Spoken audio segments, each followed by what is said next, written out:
Vamos ouvir a palavra? Abra sua Bíblia em João capítulo 12. João 12, do 1 ao 8. João 12.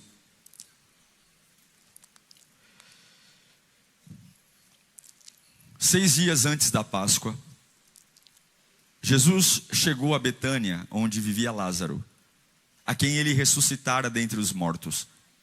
Ali prepararam um jantar para Jesus. Marta servia, enquanto Lázaro estava à mesa com ele. Então Maria pegou uma litra de nardo puro, que era um perfume caro, e derramou sobre os pés de Jesus, e os enxugou com os cabelos, e toda a casa se encheu com a fragrância do perfume. Entretanto, um dos discípulos, Judas Iscariotes, que mais tarde iria traí-lo, objetou: por que este perfume não foi vendido e o dinheiro dado aos pobres? Seriam 300 denários. Ele não falou isso por se importar com os pobres, mas porque ele era ladrão. E sendo responsável pela bolsa de dinheiro, o que ele fazia? Costumava tirar o que nela era colocado. Jesus respondeu: deixe-a em paz. Ela guardou esse perfume para o dia da preparação do meu sepultamento. Pois os pobres vocês sempre terão com vocês, mas a mim nem sempre terão.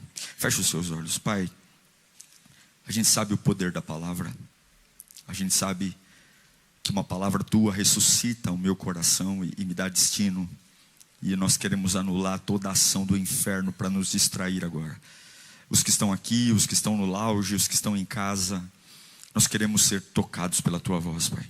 Queremos sair avivados. Eu sei que há uma unção sendo derramada aqui enquanto ouvimos a tua voz, Espírito de Deus, anjos sendo liberados, e uma guerra no mundo espiritual, uma guerra onde aquilo que está retido vai ser liberado, uma guerra onde o inimigo de nossa alma vai sair da frente, porque eu vou receber a tua palavra que sustenta a tua igreja, que sustenta o meu ânimo e que me dá a direção. É o que eu te peço, fala conosco, em nome de Jesus, amém.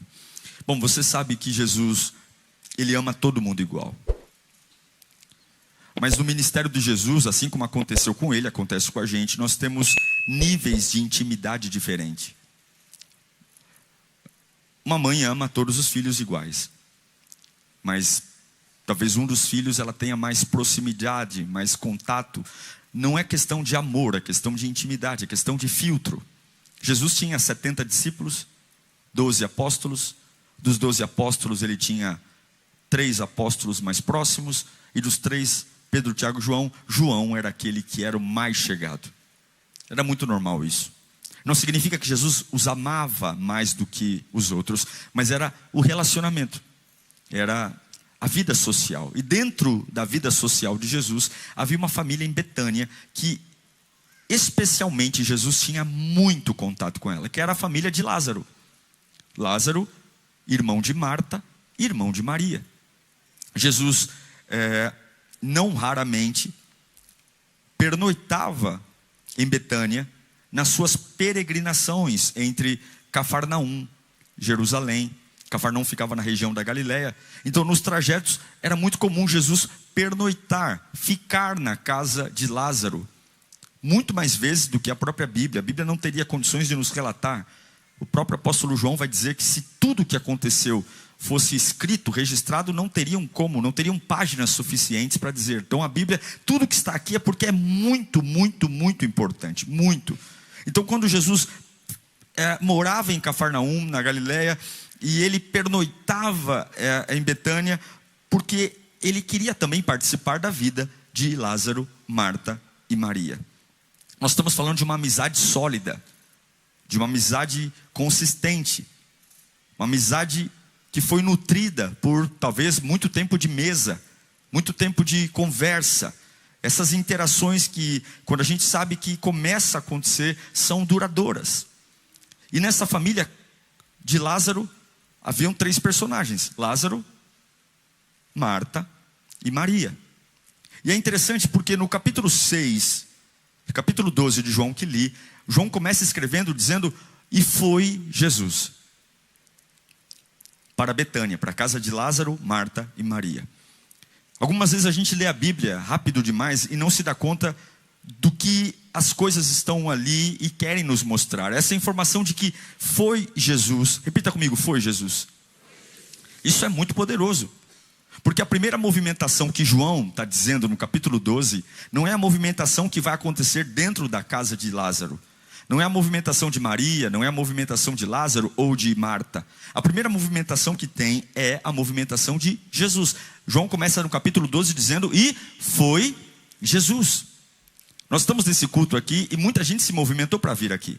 Se nós tivéssemos um Big Brother e fôssemos analisar o que todo mundo teve que fazer para estar aqui, alguns vieram do trabalho, vieram de Uber, vieram de metrô, vieram de ônibus, outros vieram a pé, mas a verdade é que deu um determinado momento do dia que cada um pegou sua mala, pegou suas coisas, se arrumou, tomou banho, alguns nem tomaram, vieram direto do trabalho e de alguma forma essa multidão se aglomerou aqui vindo de vários lugares. Mas o que nós não podemos esquecer é que toda essa movimentação só tem sentido se Jesus também tivesse vindo para cá.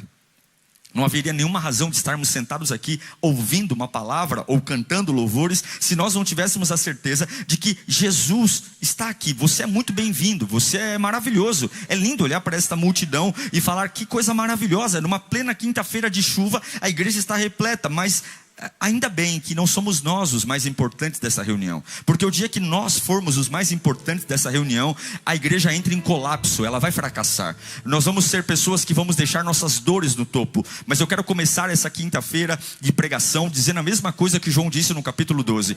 Eu sei que Marta vai vir, eu sei que Maria vai vir, eu sei que Lázaro vai vir, mas antes deles, e foi Jesus. Jesus está aqui. Jesus está aqui.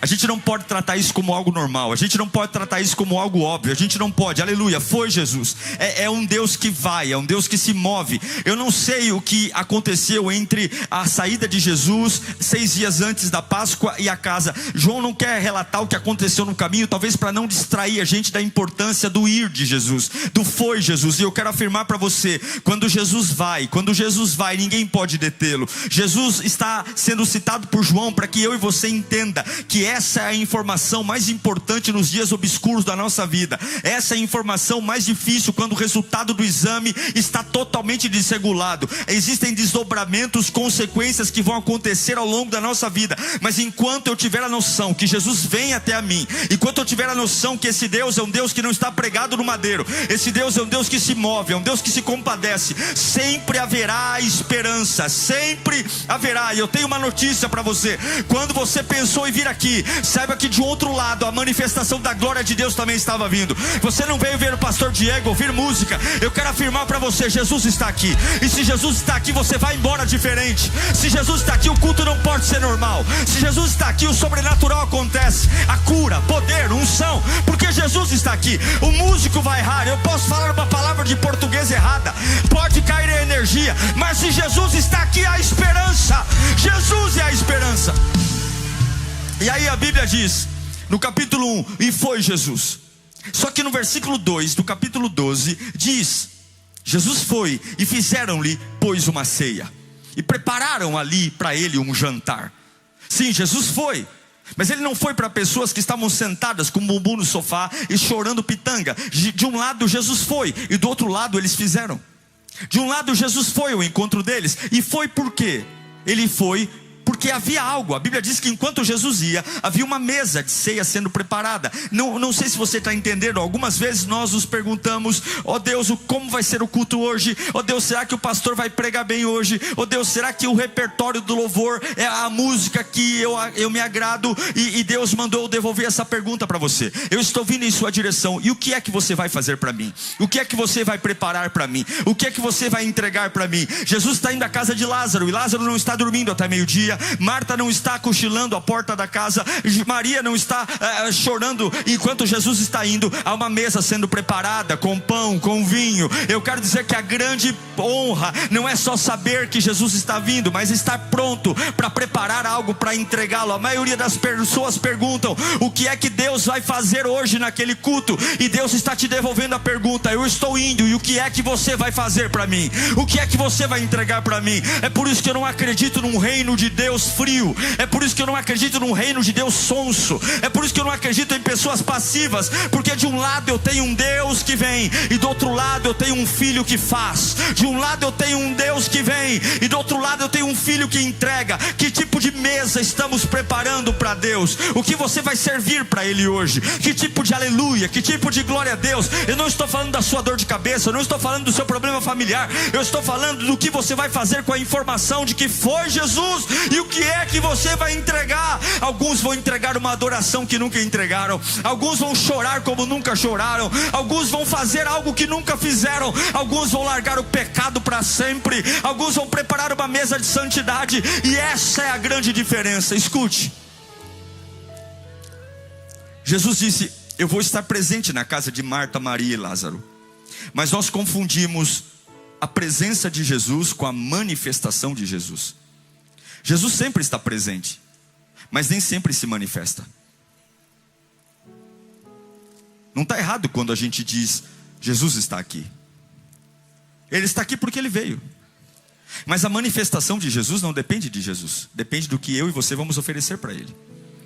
É por isso que algumas vezes nada acontece na nossa vida, porque nós temos a certeza que Jesus está. Mas a manifestação não é porque Ele veio, a manifestação é aquilo que eu estou disposto a entregar a Ele.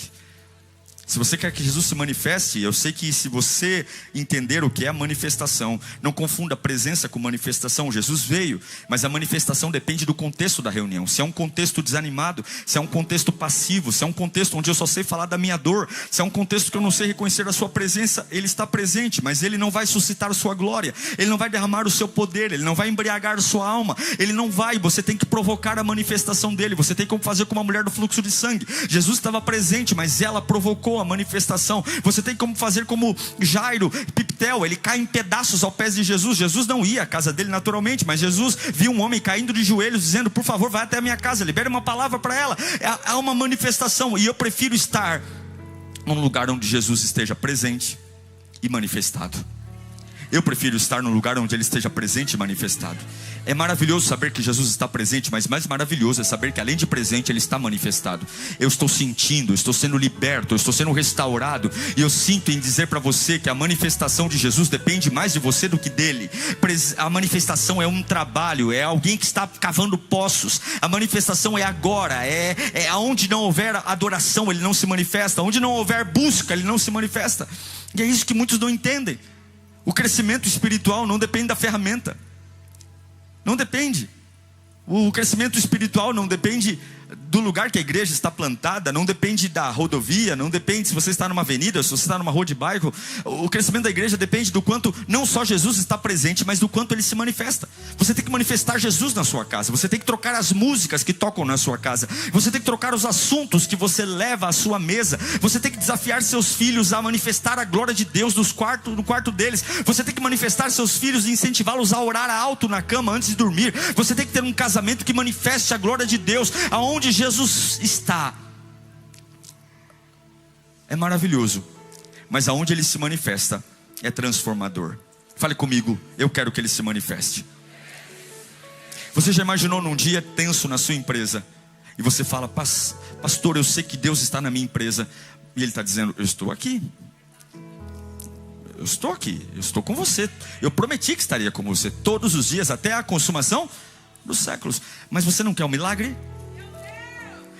Então, desculpa, mas com esse estresse, esse nervosismo, eu só vou estar presente. Se você quer que eu me manifeste, você tem que fazer alguma coisinha, né, meu filho? Você tem que... Eu não sou igual a você, eu sou um Deus. Eu sou o teu Senhor. Não me trate como um dos seus empregados. Eu sou seu Deus. Então, se você está sofrendo tanto porque um capeta desgraçado está te ameaçando, você não quer olhar para mim de uma forma diferente e crer que eu posso fazer algo novo? Manifeste a glória de Deus. Meu irmão, o fogo de Deus ainda cai do céu. A unção de Deus ainda brota. Demônios são expulsos. Deus ainda cala a boca de adversário. O poder de Deus ainda faz o que ninguém faz. Aleluia! Aleluia, eu creio na manifestação de Deus. E agora Jesus chega na casa de Lázaro, Marta e Maria. Eu amo João porque João ele usa muitos verbos para definir quem as pessoas são. E para cada membro da casa que Jesus está indo em Betânia, João dá um verbo. Por exemplo, quando ele fala de Marta, ele diz: Marta servia. Quando ele fala de Maria, ele fala: Maria ungiu. E quando ele fala de Lázaro, ele fala: Lázaro estava. Vamos lembrar? Fala comigo. Marta servia. Maria ungiu. Lázaro estava. Esse era o cenário de uma casa que Jesus visitou. Vamos falar um pouco de Marta. Marta não servia de qualquer jeito. Com certeza, Marta não servia de um jeito emburrado. Eu tenho certeza que Marta dava um show em servir. Marta era extremamente especial, extremamente tomada da glória de Deus. Marta, imagino que não servia como alguém emburrada. Não, Marta, ela era um espetáculo de servidora. E falando um pouco de Marta, eu quero louvar a Deus por todos os servos que estão nessa casa de oração. Quero que você aplaude a Jesus por todos os voluntários dessa casa, que servem com amor, paixão, dedicação, entusiasmo, que chegam mais cedo, que se dedicam, que se entregam, que entregam tudo para o Senhor. Marta fazia algo incrível. Não vejo Marta como uma serva que se arrastava, que alguém tinha que ficar dizendo: ei Marta, faça isso. E vejo Marta como alguém que era empolgada, apaixonante. Essa era Marta. Nós temos Maria, que ungiu. E o que Maria fez não foi qualquer coisa. Maria fez algo que ninguém fez em todo o tempo. A atitude de adoração de Maria foi algo tão maravilhoso que foi inédito, porque nunca se viu na Bíblia outro cerimonial onde alguém ungiu os pés de alguém. A unção sempre é na cabeça. Não se unge ninguém nos pés. Os pés não se ungem, os pés se lavam.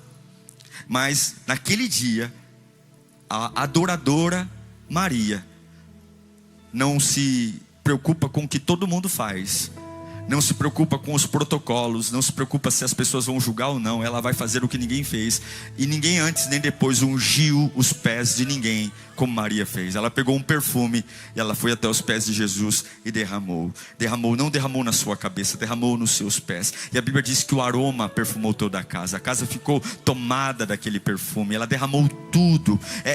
A Maria é a adoradora. E no reino de Deus, no lugar onde Deus está, há servos apaixonados e também há adoradores. Há pessoas que se entregam, há pessoas que andam com um perfume. Está todo mundo emburrado, aí chega aquele adorador, ele dá aquele sorriso maravilhoso. Pronto, acabou. Quem estava emburrado não consegue nem ter coragem de ficar emburrado mais. Quem estava com uma tromba de elefante nem fica. Porque tem pessoas que têm o poder de, com um simples a paz do Senhor, Deus é bom, eles contaminam o ambiente com um aroma que ninguém nunca viu. É um perfume maravilhoso. Eu quero louvar a Deus pelos adoradores dessa casa de oração. Eu quero louvar a Deus por aqueles que, com um simples glória a Deus, com um simples aleluia, destroem cadeias do inferno, destroem grilhões. Então o verbo de Marta era servir. O verbo de Maria era ungiu. E Lázaro? Lázaro era, tadinho do Lázaro, no meio de duas guerreiras, no meio de duas titãs. Marta que serve, Maria que unge. O verbo de Lázaro era: e Lázaro estava à mesa. Uma irmã dando um show de servir, a outra irmã dando um show de adoração. E eu não preciso nem dizer o quanto é importante servir e o quanto é importante adorar. E aí a gente vai olhar para Lázaro e você vai dizer: Lázaro, pastor, mas que verbo pobre, que verbo xixilento. O verbo estar perto do verbo servir e do verbo ungir não é nada. Estar, até um parasita está, até uma ameba está. Não, o verbo poderoso, o verbo forte é servir. Eu concordo com você. O verbo forte, poderoso é o verbo ungir, adorar. Concordo com você. E concordo que também o verbo estar não é um verbo que a gente costuma valorizar muito, porque qualquer coisa pode estar. Estar é diferente do que você pensa. Olhe para mim. Estar é mais importante do que você imagina. Porque o estar depende muito do capítulo anterior da sua vida. Quando eu olho para Lázaro sentado ali no capítulo 12, e a Bíblia diz, e Lázaro está sentado à mesa, talvez esse estar não significa muita coisa. Mas quando eu vou ler o capítulo anterior, o capítulo 11 de João, eu vou lembrar que aquele camarada que está sentado à mesa, no capítulo anterior, ele estava dentro de um túmulo, morto, há 4 dias. E Jesus Cristo mandou tirar a pedra, e ele está fora da pedra. Por que eu posso dizer que Lázaro, estar ali é algo poderoso? Estar sentado à mesa no capítulo 12 é algo incrível, porque no 11 ele estava dentro de um túmulo. Então o poder que define o fato de você estar aqui não define sobre quem você é hoje, define sobre o capítulo anterior da sua vida. A importância, eu sei que alguns aqui falam, pastor, eu ainda não estou servindo, eu ainda não tenho a habilidade de servir, eu estou trabalhando para isso. Eu sei que alguns aqui não são adoradores, que ainda conseguem perfumar. E aí você diz, mas o meu verbinho é tão xoxinho, o meu verbinho é tão pequenininho, pastor, porque a única coisa que eu estou conseguindo fazer ultimamente é estar no culto, é estar. Meu querido, comece a olhar para o capítulo anterior da sua vida, porque era para você estar morrendo, era para você estar na cama, era para você estar drogado, era para você estar pisado, era para você estar destruído, mas você está sentado a uma mesa. E eu quero dizer que alguns nem vão precisar servir, alguns nem vão precisar perfumar muita coisa, é só mostrar o histórico de onde Deus te tirou. Essa é a arma mais poderosa que você pode ter contra o inferno. Você está dizendo que o meu estar não é nada, porque você não conhece o capítulo 11 da minha vida. Você está dizendo que a minha vida é pouco, porque você não sabe como eu cheguei. Eu sei onde eu estava no capítulo 11. Eu sei como foi perder a vida no capítulo 11. Eu sei o que é estar dentro de uma cova, amarrado por faixas, e de repente você abrir os olhos e ver que está vivo de novo. Eu sei o que é corda me amarrando, e é por isso que a cada suspiro que eu dou, eu levanto a mão e o inferno treme. Eu louvo a Deus pelos adoradores, eu louvo a Deus pelos servidores, mas eu também louvo a Deus por aqueles que estão hoje e estavam mortos ontem, mas hoje estão aqui. Há um poder no estar, aleluia, porque eu sei de onde Deus me arrancou, eu sei de onde Deus me tirou, eu sei como minha vida era complicada, bagunçada, eu sei como minha vida era inútil, eu sei como ninguém acreditava em mim, e eu sei o que Ele fez. Eu sei que alguns aqui esqueceram do quão frio você estava, o teu corpo putrefato, fétido. Mas agora no capítulo 12, eu estou sentado à mesa. Talvez eu nem preciso me mexer tanto, eu só preciso mostrar minhas mãos e dizer, tá vendo? Não tem mais vermes. Tá vendo? Olha, dá uma cheirada aqui, tem Avon, tem Boticário. Capítulo 11, os vermes estavam me comendo. E no capítulo 12, eu estou sentado à mesa com Cristo, Filho do Deus vivo. Então, Marta serviu, Maria ungiu, e Lázaro estava. Há um poder no estar. E quando algum desinformado dizer para você, é pouco,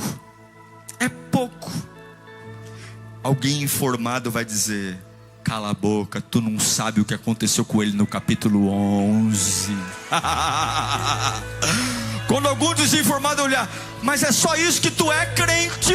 Você vai olhar, calha a boca que eu vou te contar o capítulo 11 da minha vida, que Jesus fez, aleluia.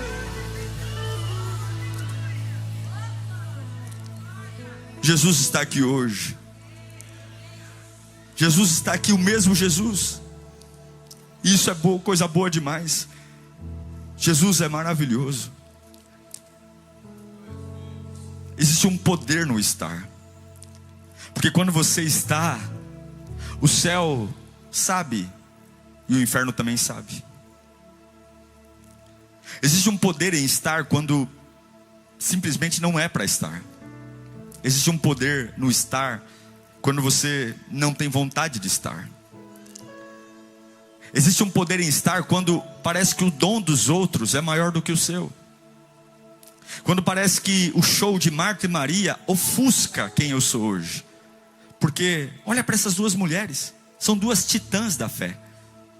A servidora Marta, a adoradora Maria. Mas você tem que celebrar o fato de estar no lugar à mesa. E cada um aqui tem o seu capítulo 11. Cada um de nós tem o seu capítulo 11. Não deixe a correria do dia a dia fazer você esquecer do seu capítulo 11. Não deixe as demandas do dia a dia fazerem você esquecer de como você andava antes e como você anda agora. Não deixe as correrias do dia de hoje, a escuridão, fazer você esquecer que aquela vida que tinha no capítulo 11 nem se parece com a vida do capítulo 12. Não se esqueça que o cheiro mudou, o aroma mudou. Não se esqueça que o paladar mudou. Não se esqueça que o teu nome, quem conheceu você no capítulo 11 tem muita vontade de ouvir você no capítulo 12. Talvez Lázaro não está servindo e nem ungindo, porque talvez o maior papel de Lázaro é ficar sentado na mesa, só contando o que Jesus fez com ele. Só dizer para as pessoas: quer ouvir minha história? Quanto tempo faz que você não conta a sua história para alguém? Você sabe que a maior conversão não é sobre o Deus de Isaac, Abraão e Jacó. As pessoas podem dizer que Abraão é uma fraude, que Jacó é uma fraude e que Isaac é uma fraude. Mas você vai contar a sua história para alguém, ninguém vai poder olhar nos seus olhos e falar: você é mentiroso. Então, quando duvidarem do Abraão, do Isaac e do Jacó, fale de você. Fale do seu capítulo 11 e diga como é estar sentado à mesa no capítulo 12, dizendo: Jesus veio cear comigo hoje. Jesus veio cear comigo hoje. Jesus veio cear com você aqui hoje. Eu não sei se eu vou pegar na sua mão no final do culto, mas eu sei que Jesus vai embora com você depois desse culto. Eu não sei se eu vou conseguir te dar um abraço, mas eu sei que Ele vai entrar no carro com você, no Uber com você, no avião com você. Ele vai embora com você, Ele vai acordar com você, Ele vai trabalhar com você, porque Ele veio. E Ele não só veio, Ele vai ser manifesto. Então Deus manda dizer: celebre. Quantos podem levantar a mão e ter um aleluia e celebrar pelo capítulo 12 da vida de vocês? Aleluia, aleluia, aleluia, aleluia. Gente, Lázaro é tão especial que no capítulo 11, quando Jesus ressuscita Lázaro, Jesus manda tirar a pedra e Jesus diz assim: Lázaro, vem para fora. E aí Lázaro sai envolto a faixas. Jesus pede para que tirem a faixa dele. E aí Jesus diz uma coisa muito importante. Jesus diz assim: desatai-o e deixai ir. Pensa comigo, se Jesus naquele dia que ressuscitou a Lázaro tivesse pedido para Lázaro todo o patrimônio de Lázaro, seria bom Lázaro dar para Jesus? Na minha concepção, sim, ainda estaria de graça. Se Jesus falasse assim: Lázaro, eu acabei de te ressuscitar, então agora você vai ser o meu secretário. Você vai andar comigo, vai carregar minha mala. Você acha que Lázaro não teria motivo suficiente para ser um secretário mais feliz do mundo? Afinal de contas, qualquer coisa que Jesus me pedisse eu faria, porque eu estava morto num túmulo e agora estou vivo. Mas o que é lindo é que Jesus diz assim: desatai-o e deixai ir. Jesus, diferente de nós, porque algumas vezes a gente empresta R$50 para uma pessoa e acha que tem o direito agora de controlar todo o dinheiro daquela pessoa porque emprestou R$50. Algumas vezes a gente faz um favor para alguém e agora a gente quer controlar a vida daquela pessoa. O que eu acho lindo em Jesus é que quando Ele diz: olha, eu acabei de trazer vida a um homem que está morto, mas tirem as faixas e libere-o. É como se Jesus falasse: eu não vou usar o milagre para manipular você. Eu nunca vou te abençoar para obrigar você a estar comigo. Eu nunca vou usar o milagre como arma de chantagem para você estar na minha presença. O milagre eu manifesto a minha glória, mas se você quiser depois do milagre seguir seu caminho, você segue. Deus não é igual a gente, que quando dá um presente para alguém, espera uma contrapartida. Que quando dá um presente para alguém, fala assim: agora eu tenho que retribuir um presente na mesma medida. Não. Quando Jesus diz: olha, deixe que Lázaro vai, o favor de Jesus, ele não é utilizado como mecanismo de controle.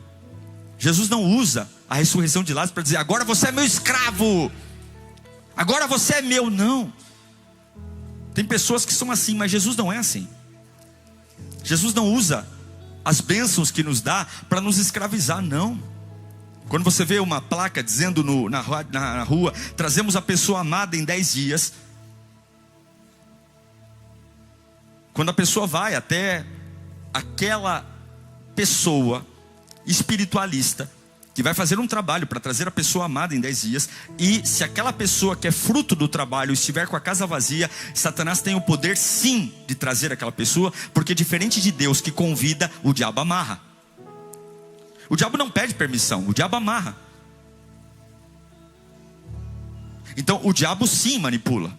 E tanto a pessoa que é fruto do trabalho, quanto aquele que vai pagar um sacrifício para que aquele trabalho seja feito, porque todo aquele que vai até um lugar onde promete trazer alguém na marra, essa pessoa vai fazer um sacrifício. Ela vai exaltar algum tipo de espírito, ela precisa entregar alguma coisa. Então tanto aquela pessoa que é alvo da macumba, quanto aquele que está fazendo o trabalho, ambos passam a ser escravos, espiritualmente. O vagabundo do diabo, que nunca criou nada na vida, escraviza-nos. O Deus Todo-Poderoso, que é dono de nós, que teria todo o direito de dizer: eu fiz vocês, eu mando em vocês, vocês vão aonde eu quiser que vocês vão. Ele diz assim: eu te dou a vida, e eu deixo você ir e fazer o que você quiser. Você poderia me escolher, mas fica a teu critério. Eu não vou te amarrar, porque onde o Espírito de Deus está, ali há liberdade.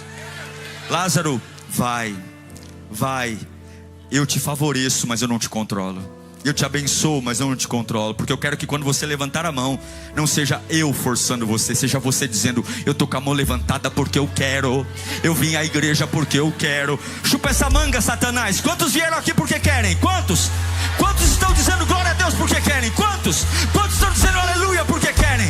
Eu não estou aqui amarrado, eu não estou aqui aprisionado, eu não estou aqui com a mão para trás dizendo, eu estou aqui porque eu escolhi entregar meu livre-arbítrio ao Senhor e dizer: eu amo estar na sua presença, eu amo estar diante dele. Ele me tirou do pecado e disse: faça o que você quiser. E a minha escolha todo dia é Jesus, Jesus, Jesus, Jesus, Jesus, Jesus, Jesus, Jesus, Jesus, Jesus. Nada é obrigado, nada. Eu nunca vou olhar para você e dizer assim: salta dessa cadeira. Eu nunca vou fazer isso. Você salta dessa cadeira se você quiser. Você é livre. E que lindo quando homens livres escolhem estar sentado à mesa esperando Jesus. As bênçãos de Deus não vão te escravizar. As bênçãos de Deus sempre vão te deixar livres para escolher. E você precisa escolher Jesus. Lázaro é tão importante, irmão. Lázaro é tão importante. E é por isso que você não pode menosprezar o verbo estar. E eu repito, servir é maravilhoso, adorar é incrível, mas você não vê o ódio sobre Marta e Maria como você vê o ódio do inimigo sobre Lázaro. Eu vou provar isso na Bíblia. O mesmo capítulo de João, João 12, 10 e 11. Coloca para mim. Assim, os chefes dos sacerdotes fizeram planos para matar também quem? Lázaro. Tem um motivo. Pois por causa dele, muitos estavam se afastando dos judeus e crendo em Jesus. Aí você vai dizer que estar é menor do que ungir e servir? Eles não se unem para matar Maria.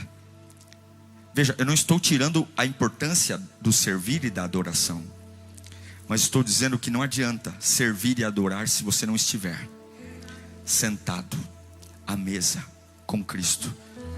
Então os judeus estão dizendo: vamos matar também a Lázaro. Por que também? Porque é Jesus e Lázaro. Que honra, hein? Que honra para um homem ser odiado por um mesmo povo que odeia Jesus. Que bom ser colocado no mesmo balaio que Jesus está. Significa que eu estou fazendo o mesmo estrago, no mesmo caminho do Salvador. Não é à toa que nós somos chamados de imagem e semelhança.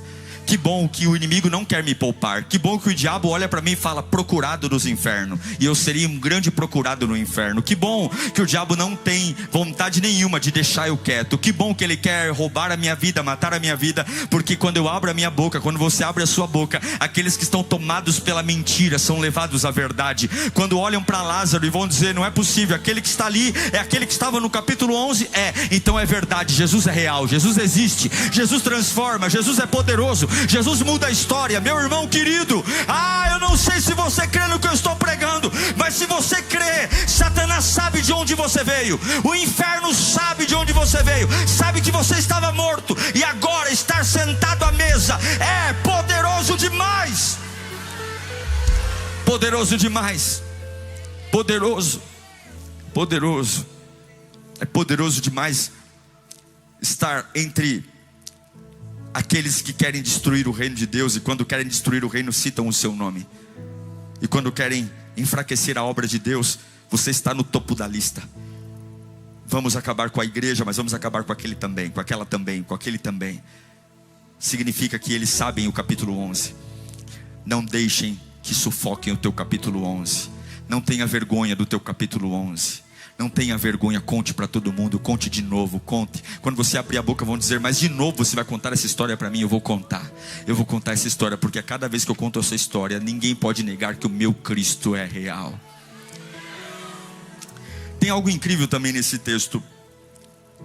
No versículo 4, João vai usar um outro verbo, e aqui caminho para o fim. Ele vai dizer então: um dos seus discípulos, Judas Iscariotes, que mais tarde iria traí-lo, objetou: porque este perfume não foi vendido e o dinheiro dado aos pobres seriam 300 denários? Ele não falou por se interessar pelos pobres, mas porque ele era ladrão. Repita comigo: ele era ladrão. Maria era adoradora, Marta serva, Lázaro estava, mas Judas roubava. Judas era ladrão. Judas estava naquele lugar de culto.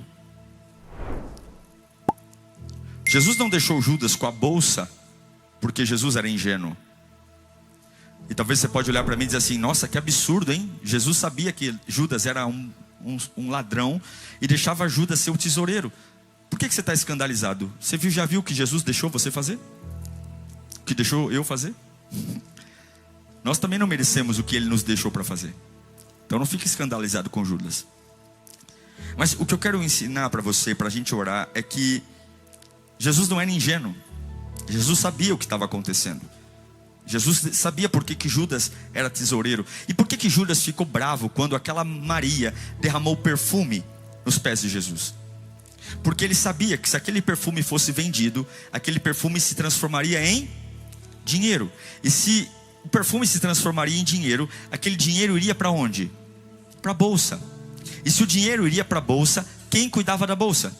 Judas. E se ele cuidava da bolsa, a Bíblia diz que ele enfiava a mão na bolsa e tirava. É claro que Judas não vai dizer que ele quer tirar o dinheiro da bolsa. Ele vai dizer: nossa, que desperdício, esse dinheiro podia ir para o pobre. Mas na verdade Judas queria que aquele perfume fosse vendido para que o dinheiro fosse para a bolsa.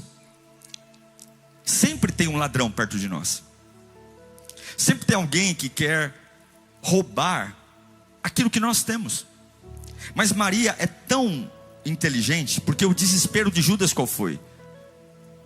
O desespero de Judas foi: como eu posso transformar em dinheiro aquilo que foi derramado nos pés de Jesus?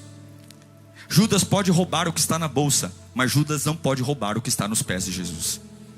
Judas pode enfiar a mão na bolsa e dizer: eu vou pegar para mim o que está na bolsa, mas Judas não pode pegar o que está nos pés de Jesus. Eu não sei se você está entendendo.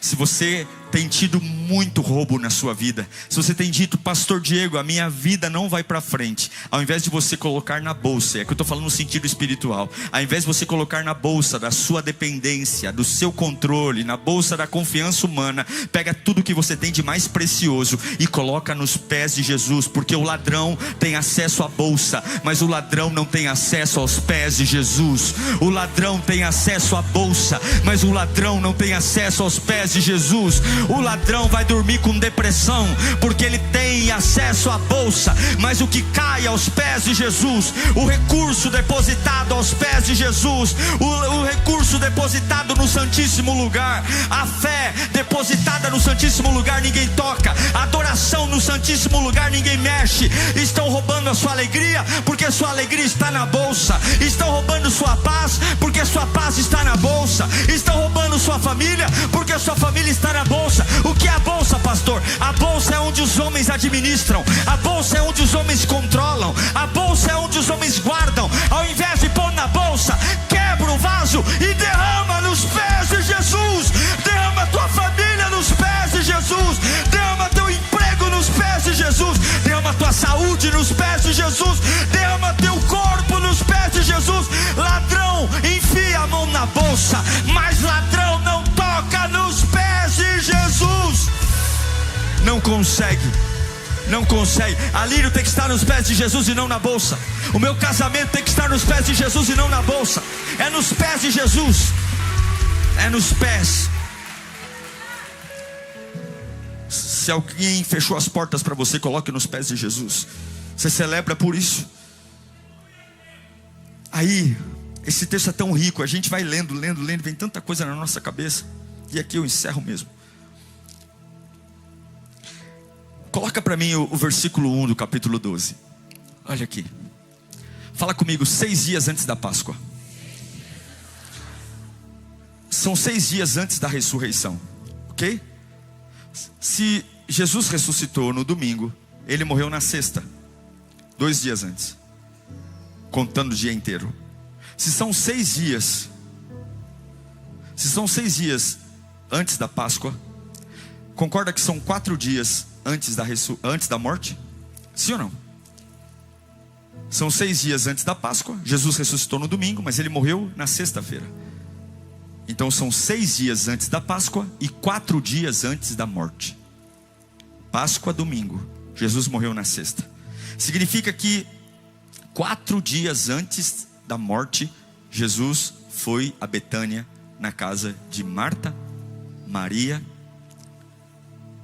e Lázaro. E aí eu lembro que esse número 4 é familiar, porque no capítulo 11, Jesus foi 4 dias depois que Lázaro estava morto. E no capítulo 12, ele vai à casa de Lázaro 4 dias antes de ser morto. Aí você diz, nossa pastor, você virou numerólogo? Não. Quando eu olho para esse texto, eu descubro que quando eu tenho uma necessidade de cura, libertação, quando eu estou pedindo, Deus escolhe chegar depois para gerar um milagre.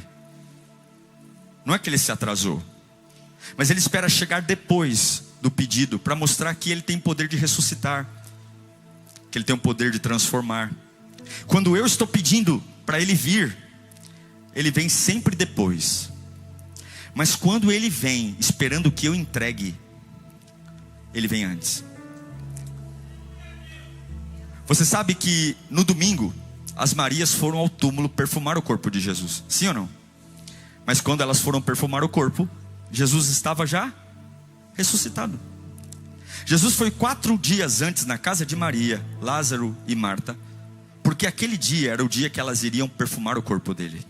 Aquele dia era o dia que o corpo dele seria perfumado. E foi isso que aconteceu.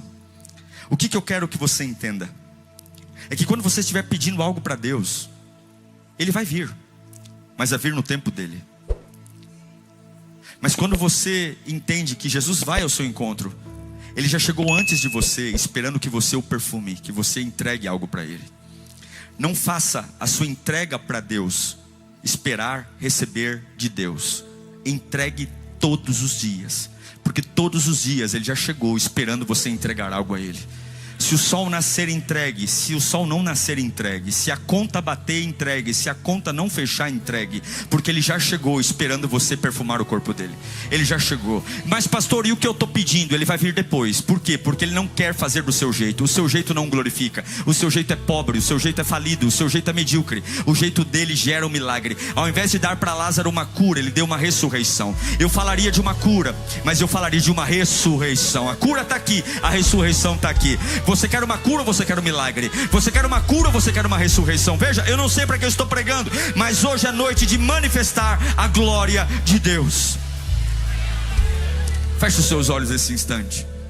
Liga teu pensamento em Deus.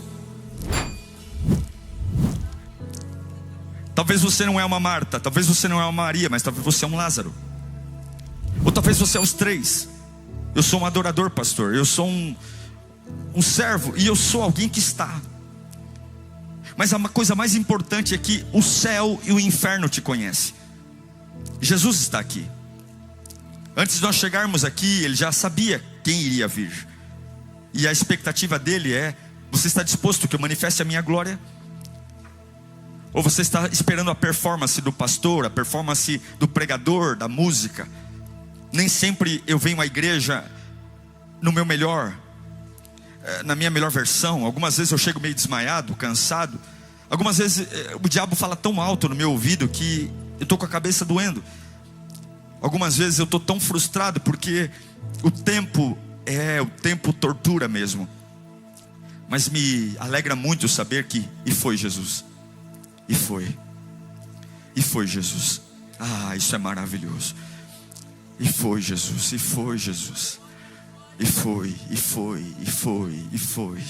E quando Ele vai, ninguém para Ele. Quando Ele vai, ninguém segura Ele. Quando Ele vai, ninguém impede. Quando Ele vai, Ele vai.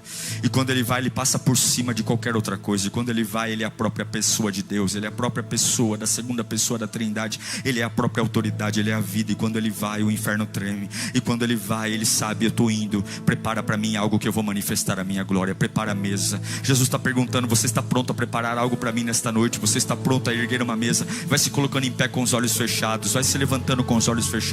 Jesus está aqui, Jesus está aqui. Nós não precisamos fazer uma vigília, nós não precisamos ficar muito tempo aqui. São só poucos minutos agora, poucos minutos para você já ouviu a palavra. Deus já falou com você. Em algum momento desta palavra, alguma coisa aconteceu no seu interior. E agora nós vamos manifestar a glória de Deus. Nós vamos colocar para fora a nossa fome, porque eu sei que você sabe o que Deus precisa. Você sabe, talvez é tirar da bolsa e colocar nos pés de Jesus. É tirar da bolsa, tira da bolsa. Tem um ladrão roubando tudo que você tem colocado na bolsa. Essa pessoa tóxica que está do teu lado, essa empresa terrível que você tem dito: a minha sobrevivência está ali, é o meu chefe, é a minha mãe, é o meu pai. Não, tira da bolsa, põe nos pés de Jesus. Põe nos pés de Jesus, que lá o ladrão não toca. Põe nos pés de Jesus, que o Judas fica bravo, o Judas fica pistola da vida. O Judas não aguenta, porque nos pés de Jesus o ladrão não toca. E eu quero declarar que Jesus está se manifestando aqui hoje. Feche os seus olhos. Há uma glória descendo sobre você, há uma unção de renovo descendo sobre você, há um poder descendo sobre você, há uma autoridade divina descendo sobre você, há uma presença gloriosa descendo sobre você, há um poder que excede todo entendimento descendo sobre você. E eu declaro agora em nome de Jesus que caiam por terra as cadeias, que caiam por terra os grilhões, que caiam por terra as amarras. Jesus veio aqui e Ele está aqui esperando dizer: o que é que você quer comigo? O que é que você quer comigo? Está doendo, glorifique. Está solitário, glorifique. Está abatido, glorifique. Feche os olhos. Vamos manifestar? Vamos manifestar 1 minuto só. Se você manifestar, o diabo te respeita. Se você estiver na presença de Deus e não manifestar, o diabo sabe que você não consegue manifestar. E o que é manifestar, pastor? Manifestar é testificar o Deus que mora dentro de mim. Aleluia, aleluia.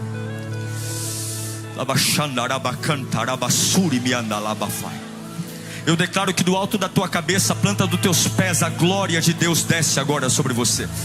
Eu declaro que do alto da cabeça, planta dos teus pés, o vinho novo e o óleo fresco escorre sobre a sua vida. Eu declaro que do alto da tua cabeça, planta dos teus pés, o poder do Altíssimo é a tua sombra. Eu declaro agora que a tua fome vai gerar milagre. Eu declaro agora que a tua sede vai gerar anjos trabalhando.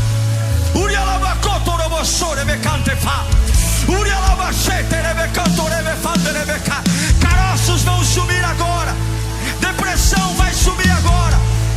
Ansiedade vai sumir agora. Ele não só está presente, como ele se manifesta.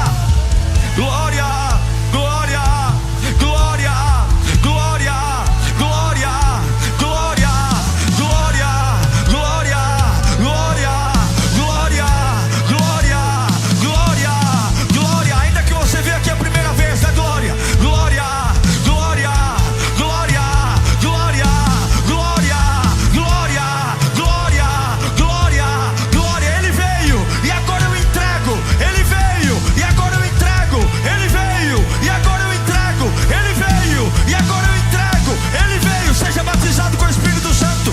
Seja batizado com fogo.